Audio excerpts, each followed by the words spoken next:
आज आपको उस पुलिस अधिकारी से मिलवाते हैं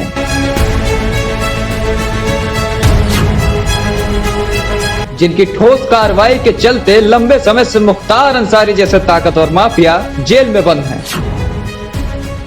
वरिष्ठ आईपीएस अधिकारी जिन्होंने देश और प्रदेश की सीमाओं की हिफाजत के लिए 8000 से भी ज्यादा सिपाहियों को बना दिया beat police officer.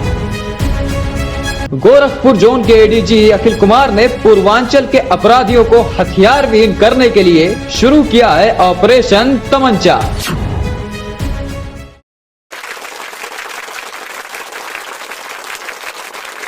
Uttar Pradesh में गोरखपुर जोन कई दृष्टिकोणों से एक महत्वपूर्ण पुलिस जोन है। गोरखपुर का बड़ा क्षेत्र नेपाल की अंतर्राष्ट्रीय सीमाओं से लगा हुआ है। इसके अतिरिक्त बिहार राज्य की सीमा से भी गोरखपुर जोन का क्षेत्र लगा हुआ है और पिछले कुछ वर्षों में जैसा कि हमारी एजेंसीज का इनपुट भी रहा है कि पाकिस्तान से जुड़े हुए राष्ट्र विरोधी तत्व नेपाल के रास्ते से भी भारत में घुसपैठ करते हैं, क्योंकि ओपन बॉर्डर है और एक ऐसा बॉर्डर है जहाँ पे बहुत से ऐसे फॉरेस्ट एरियाज़ हैं, पहाड़ियाँ हैं। पूरे बॉर्डर की निगरानी और नाकाबंदी प्रैक्टिकली उतनी आसान नहीं है। तो नेपाल सीमा का जो क्षेत्र है, इसके अलावा जो सिक्योरिटी चैलेंजेस हैं पूरे गोरखपुर जोन के, उस विषय पर हम गोरखपुर जोन के एडीजी अखिल कुमार साहब से बात कर रहे हैं। बहुत बहुत धन्यवाद आपका Akhil Kumar ji, the Indian opinion को आप समय दे रहे हैं। इस क्षेत्र में एक ऑपरेशन चल रहा है, ऑपरेशन तमंचा। इसके बारे में हमने चर्चा सुनी है इस क्षेत्र में कि अवैध असलहों पर नियंत्रण करने के लिए एक स्पेशल ऑपरेशन। तो लोग जानना चाहते हैं कि ऑपरेशन तमंचा है क्या और किस तरह से इसके ज़रिए अपराधों पर प्रभावी नियंत्रण प्राप्त करने की कोशिश की जा रही है। देखिए, ग्रामीण क्षेत्रों में, इवन शहरी क्षेत्रों में कई आपको तमंचा से अपराध के बारे में सुनने को मिलेगा। चाहे कोई अवैध तमंचे से गोली चला देगा या किसी को धमका देगा या लूट कर देगा, और ये over the period of time ये होता रहा है, आपको सुनने में मिलता रहता होगा। इसी को चोट पहुंचाने के लिए, इस प्रचलन को रोकने के लिए ये ऑपरेशन तमंचा शुरू की गई थी। इसका मुख्य उद्देश्य ये है कि तमंचा आता है, पकड़ा जाता है, परंतु मिलता क्यों रहता है। तो हम लोगों ने इस ऑपरेशन तमंचा में जब जब रिकवरीज हुई हैं, हम ये कोशिश करते हैं कि उसमें वरिष्ठ अधिकारी ये जानकारी करने की कोशिश करें कि ये तमंचा बना कहाँ, उसका सोर्स क्या है। उस सोर्स पर हम लोग फोकस कर रहे हैं कि अगर हम एक ओवर पीरियड टाइम सोर्स को स्क्वीज़ कर दें तो तमंचा स्वतः मिलने बंद हो जाएंगे, और जो पहले से तमंचे मिल रहे हैं धीरे धीरे उनको भी हम बरामद करके मार्केट से बाहर कर देंगे। इस पे हम तमंचा के साथ साथ कारतूसों पे भी जोर दे रहे हैं। तमंचे, अवैध तमंचा छोटी सी टेक्नोलॉजी है, कोई बड़ा है नहीं, कहीं भी आप देखिए लोहार लेवल पे ही ये बन जाती है, परंतु कारतूस एक हाई एंड टेक्नोलॉजी है। कारतूस नहीं बाज़ार में बन सकता है। कारतूस जो है वो कहीं ना कहीं जो एग्जिस्टिंग मैकेनिज़्म है जिसमें कारतूस, चाहे वो लाइसेंसी दुकानें हों या आर्मरीज़ हों, सरकारी जहाँ से लीकेज होने की संभावना हो सकती है, उन चैनलों के माध्यम से ही बाज़ार में आ सकते हैं। तो हम लोगों ने उस पर भी फोकस करने की कोशिश की है कि कारतूस कहाँ से आए हैं। हम लोगों को सफलता तमंचाओं के सोर्स पे तो मिली है, बस कारतूस पे बहुत ज़्यादा सफलता नहीं मिली है। मेरा मानना है कि इसमें जिस प्रकार के प्रयास स्थानीय लोगों को, हमारे अफसर्स को करना चाहिए था, वो शायद नहीं किया है, और हम लोग लगे हैं। और इस जो हम लोगों ने अभियान जारी रखा है, या इस चीज़ को हम किसी न किसी सार्थक निष्कर्ष पे ले जाएंगे, और तमंचों का प्रचलन जो एक आम बात मान ली जाती है, इस प्रचलन को भी तोड़ के मानेंगे।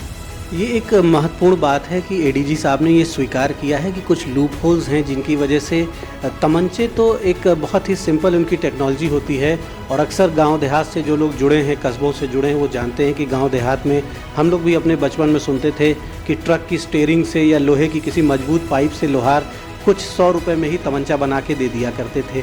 गाँव में जो अराजक तत्व हुआ करते थे, हालाँकि उस पर भी पहले जैसी स्थिति नहीं है, अब कमियाँ आई हैं, लेकिन कार्ट्रिज जो है वो एक बड़ी मैकेनाइज्ड फैक्ट्री में ही बन सकता है। कारतूस जिसे आप कहते हैं, उसे आसानी से एक लघु उद्योग के रूप में उसका निर्माण और उसका वितरण संभव नहीं है। तो कहीं ना कहीं ताकतवर बड़े लोग और जो संगठित सुनियोजित जो चैनल्स हैं वो उसका पार्ट हैं। एडीजी साहब, आपने इसको स्वीकार किया, ये एक समाज के हित में एक बड़ी बात है कि इसको स्वीकार किया है आपने, और कम से कम इस विषय को रेखांकित किया है कि एक बड़ा विषय है। कारतूसों के बारे में कई बार ये भी सामने आया है कि जो स्पोर्ट्स कोटा होता है, स्पोर्ट्स में जो फायर करने के लिए, प्रैक्टिस करने के लिए जो वेपन्स का कोटा होता है, उसमें 50,000 तक कार्टेज जो है, जो एक शूटर है, अगर वो इंटरनेशनल खेल रहा है या नेशनल खेल रहा है, तो बड़ी मात्रा में उसे कार्टेज लेने की अनुमति होती है और वहाँ से भी वो लीक करते हैं। देखिए, लीकेज के जितने भी जहाँ जिन लोगों को कारतूस मिलते हैं, इन सभी जगह लीकेजेस के सोर्स हो सकते हैं। उनमें से ऐसा तो है नहीं कि सभी लोग कह रहे हैं, जो स्पोर्ट्स में भी जो लोग हैं वो स्पोर्ट्स में ही यूज़ करते होंगे, परंतु उनमें से अगर कोई मिसयूज़ कर रहा है तो हमें कैसे पता चले। इस पूरे प्रोसेस को, जो कारतूस का यूसेज का प्रोसेस है, उसमें थोड़ा और better regulation and monitoring system की ज़रूरत है। क्योंकि लोग, अगर आप कई बार वेरिफिकेशन हो तो कहते हैं कि हम शादी ब्याह में यूज़ कर लिए या प्रैक्टिस में फायरिंग की है, परंतु वो फायरिंग को उस प्रैक्टिस में यूज़ हुआ है नहीं हुआ है, ये मॉनिटरिंग प्रोसेस हमारा नहीं एग्जिस्ट करता है।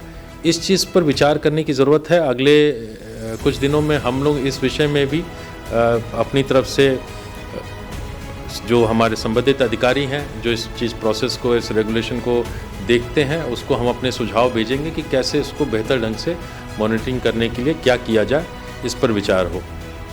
अच्छा, जो हमारे सोफिस्टिकेटेड वेपन्स हैं, जो बड़े हाई पावर के वेपन्स हैं, ऑटोमेटिक वेपन्स हैं, और जो प्रतिबंधित बोर के वेपन्स हैं, जो केवल पुलिस और आर्मी के द्वारा ही जिनकी अनुमति है, वो वेपन्स भी बदमाशों के पास पाए जाते हैं, इस्तेमाल होते हैं क्राइम्स में, तमाम हत्याकांडों में, चर्चित हत्याकांडों में इस्तेमाल हुए हैं, और उनके भी कार्टेज बहुत बड़ी संख्या में अपराधियों ने इस्तेमाल किए हैं।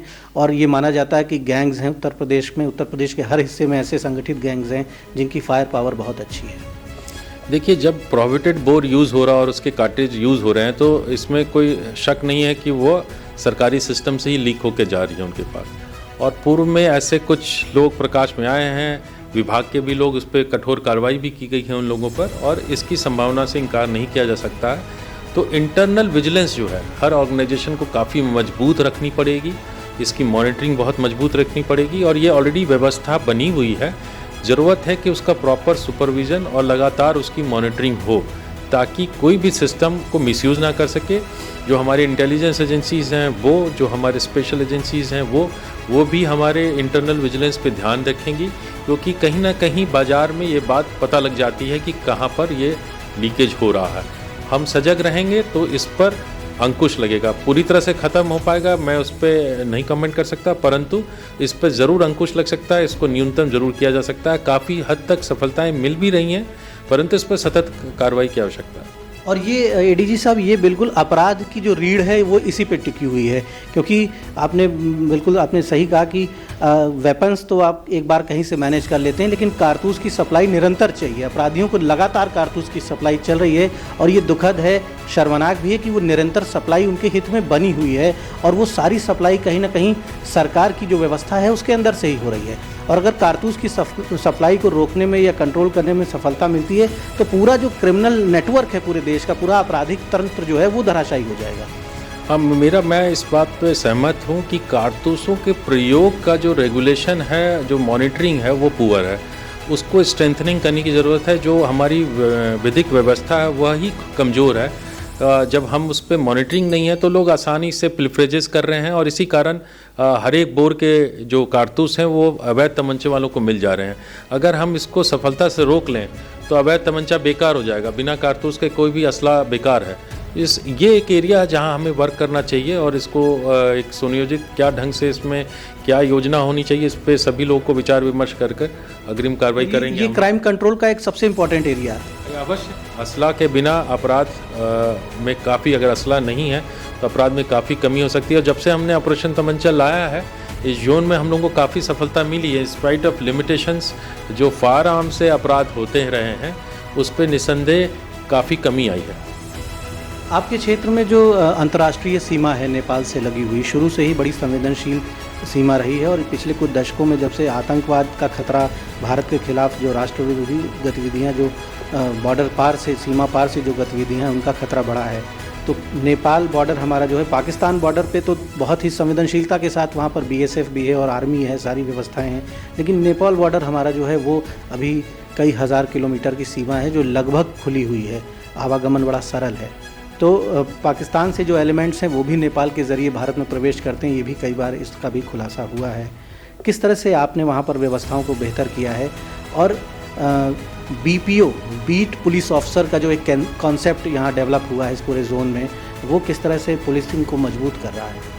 देखिए, दो बिंदु आपने रखी। एक तो हमारी जो सुरक्षा व्यवस्था है नेपाल सीमा में, नेपाल सीमा एक चुनौती है निसंदेह। एक फ्री बॉर्डर रहा हमेशा से नेपाल से हमारे बड़े अच्छे संबंध रहे हैं। इसी कारण किसी प्रकार की पासपोर्ट की आवश्यकता नहीं है आने जाने में, और इसी कारण ये पोरस बॉर्डर के रूप में भी जाना जाता रहा है।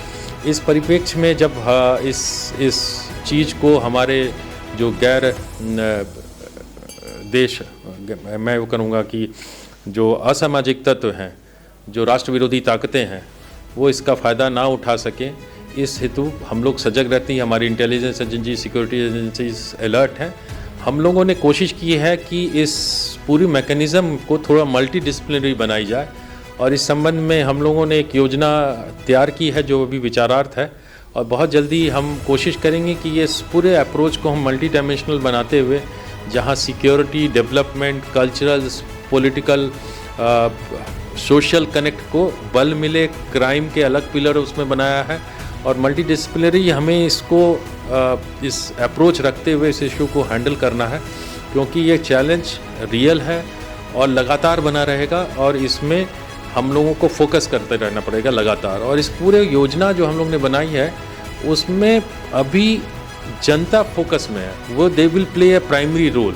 अभी हमारा पूरा जो अप्रोच है वो थोड़ा सिक्योरिटी ओरिएंटेड है, उसको हम लोग थोड़ा चेंज करके पब्लिक ओरिएंटेड सिक्योरिटी अरेंजमेंट बनाने की कोशिश कर रहे हैं, और उस विषय में जैसे ही हमारी प्रोग्रेस होती है वो मैं अलग से आपको फिर शेयर करूँगा। ये भी जानकारी मिली है कि हज़ारों की संख्या में आपने व्हाट्सएप ग्रुप्स आपकी टीम ने नीचे ग्राउंड लेवल पर बनाए हैं, और 8,000 से ज़्यादा आपने बीट पुलिस ऑफिसर्स, जो बीट के कांस्टेबल हैं, उन्हें अधिकार भी दिए हैं और कर्तव्य भी आपने निर्धारित किए हैं, और वो बीट पुलिस ऑफिसर्स के रूप में 8,000 से ज़्यादा यूनिट्स आपकी सक्रिय हैं, और लाखों की संख्या में लोगों को व्हाट्सएप ग्रुप्स में कनेक्ट किया गया है। तो आईटी का बेहतर इस्तेमाल, व्हाट्सएप का एक सदुपयोग करके किस तरह से एक बड़ा इन्फो नेटवर्क तैयार किया गया है? देखिए, एक इंस्टीट्यूशन क्रिएट करने की कोशिश की गई है। बीट पुलिस ऑफिसर का कंसेप्ट कोई नया नहीं है, हमेशा से एग्जिस्ट किया गया था, बट कतिपय कारणों से फेल हो रहा था, वो क्रियान्वयन नहीं हो पा रहा था। उन कारणों को एड्रेस करने की कोशिश की गई है। उसमें सर्वप्रथम हम लोगों ने अधिकार दिए हैं बीट पुलिस ऑफिसर को, एक रिकग्निशन दी है। अधिकार में उन जितने भी प्रार्थना पत्र है उसकी जांच वो स्वयं करते हैं, जितनी निरोधात्मक कार्रवाई होती है 107, 16 की, 151 की, वो स्वयं करते हैं। इन अधिकार के बाद उनको रिकग्निशन दिया गया, इनके नाम, मोबाइल नंबर पंचायत भवनों पे लिखवाए गए।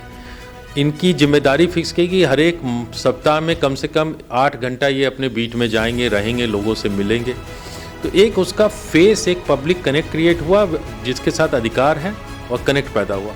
उसके बाद उनको एक रिस्पॉन्सिबिलिटी दी गई कि आप ये चीज़ करना है। उसके बाद उसमें इन प्रार्थना पत्रों की त्वरित जांच है, पासपोर्ट वेरिफिकेशन है, डिफरेंट टाइप ऑफ वेरिफिकेशंस आते हैं, उसको तुरंत एड्रेस करना है। जो इन चीज़ों को करने के लिए उसको कहा गया कि आप कम से कम 250 लोगों को अपने बीट एरिया में का एक व्हाट्सएप ग्रुप बनाएंगे, जिससे उन लोगों से आप जुड़ेंगे। आज 8,000 से ज़्यादा हमारे बीट कांस्टेबल ऐसे जोड़ चुके हैं लोगों को, और करीब 12 लाख से ऊपर लोग हमारे सीधे कनेक्ट में हैं, जिनके माध्यम से हमें क्षेत्र की जानकारी मिलती है और हम भी अपनी जानकारियाँ उनके पास पहुँचा सकते हैं। फील्ड इंटेलिजेंस, फील्ड कनेक्ट हमारा इससे काफ़ी इम्प्रूव किया है। हर एक सप्ताह हमारा बीट पुलिस ऑफिसर गांव में जा रहा है, लोगों से मिल रहा है, उनसे सूचनाएं लेके आ रहा है। प्रार्थना पत्रों की जांच भी अब हम त्वरित ढंग से कर रहे हैं। पहले ये सब इंस्पेक्टर अपने पास रखे रहते थे काफ़ी संख्या में, और अब वो भी एक तरह से डिसेंट्रलाइज हो गया है। तो एक तरह से इंस्टीट्यूशन जो पुलिस स्टेशन लेवल पे है वो मजबूत हुई है। जो कुछ हाथ काम कर रहे थे वो और वाइडर स्प्रेड हुई है, और इस कारण हमारा जो पूरा नेटवर्क है, पब्लिक कनेक्ट है।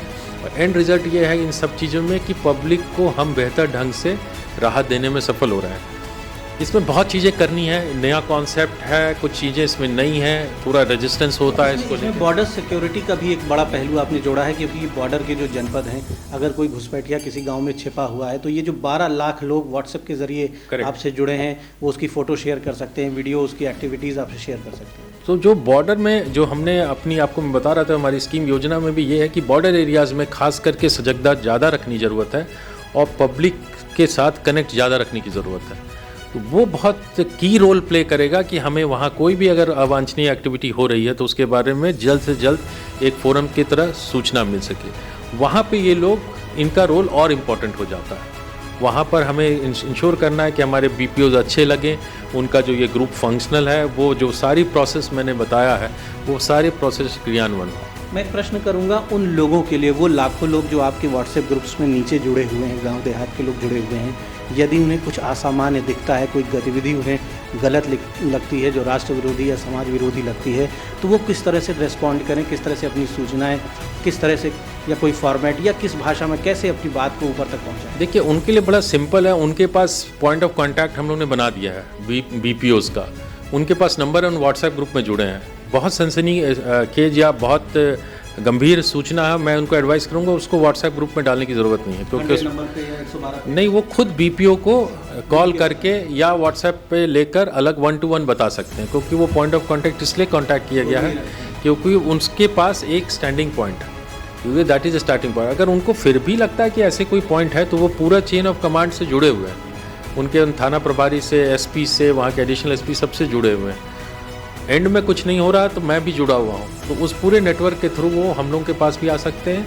और मैं उनसे एडवाइस करूँगा कि first point of contact BPO पे ज़रूर वो जाएं और बताएं। और साथ ही साथ जो ये ग्रुप्स बने हैं, इनका पर्पस ये है कि कोई भी अवैध काम हो रहा है, मान लीजिए गाँव में कहीं उनको शिकायत मिल रही है, कहीं जुआ चल रहा है, कहीं अवैध शराब आ रही है, कोई और अवांछनीय व्यक्ति आने की सूचना है, तो वो उसको शेयर कर सकते हैं। नेपाल बॉर्डर से छिप के आया है, छिप के आ रहा है कि पता चल रहा है कि साहब वहाँ कोई संदिग्ध आदमी रुकने की सूचना है, वो तत्काल उस पर डाल सकता है, ताकि वो सभी लोग सक्रिय हो जाएं, उस पर कार्रवाई हो समय में। तो गोरखपुर जोन में कुछ बेहतर प्रयोग हुए हैं पुलिस व्यवस्था को धरातल पर मजबूत करने के लिए। और एक बड़ी बात है कि 12 लाख लोग जुड़े हैं सीधे। सूचना क्रांति का एक बेहतर इस्तेमाल सूचना यहाँ पर इंफॉर्मेशन टेक्नोलॉजी का किया गया है, व्हाट्सएप्स का किया गया है।